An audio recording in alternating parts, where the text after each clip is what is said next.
From Drop Biscuit Studios and the people who brought you Wondery's Inside Jaws, Inside The Exorcist, and Inside Psycho comes You Talking to Me?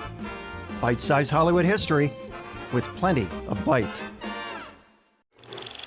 The strange but true tale of the stolen ruby slippers. This is You Talking to Me? I'm Mark Ramsey.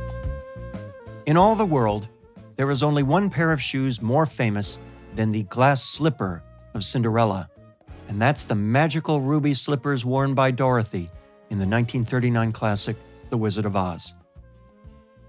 Now, the legendary ruby slippers were neither ruby-encrusted nor slippers.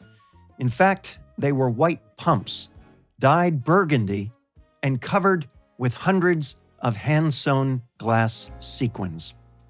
And everybody knows MGM made several sets of ruby slippers at the time. They had to because Dorothy, Judy Garland, gave them a punishing while strutting across the wood-painted prop better known as the Yellow Brick Road. We're off to see the wizard. There goes another pair of shoes. Today we know of 5 pairs that still exist, including one that was at the heart of one of the most famous mysteries in Hollywood collectible history. In 1989, a pair was lent to the Judy Garland Museum in Grand Rapids, Michigan, the site of Garland's family home.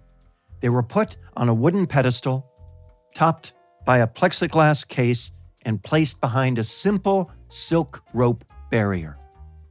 Then, one day in 2005, a staffer who had just arrived at the museum unexpectedly phoned the museum director, who was fresh out of the shower. "They're gone," she said.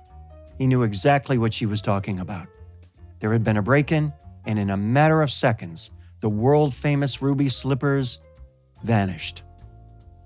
The police found nothing. Well, almost nothing. One investigator noticed something glittering on the floor of the museum. It was a single red sequin. It was placed in an envelope and locked in a safe at the Grand Rapids police station. It would stay there for 13 years. Where were the missing slippers? Rumors and gossip ran wild. They were burned in a bonfire by terrified teenagers, said some. Others claimed they were sealed in a Tupperware container and dropped to the bottom of a local lake. No, it was insurance fraud, an inside job, still others said. I saw them in a restaurant or in a dry cleaner's in Chicago or in the back of a storage unit. Dead ends, all. And then came the call. In the summer of 2017, a Florida man called the cops.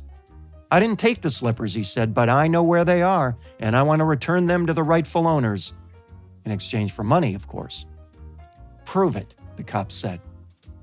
A few days later, photos landed in the police email inbox, photos of the missing ruby slippers. And attached to those digital photos, all the metadata police needed to track them down. And that's when the FBI got involved. The feds set up a meeting in Minneapolis with a lawyer representing the middleman. He would be bringing the shoes. It was a classic sting operation involving 100 FBI agents and one oblivious attorney. The FBI recovered the shoes that day. The ruby slippers described as the holy grail of Hollywood memorabilia. They were authenticated by the Smithsonian and join another pair already in the Smithsonian collection. The mystique and mystery of the ruby slippers are undiminished with time. They remain a symbol of hope and the power we all possess to make our dreams come true. Follow us on Apple Podcasts, Spotify, or wherever you're listening right now, and rate us 5 stars. You can do it. I know you can. That's You Talking to Me. I'm Mark Ramsey.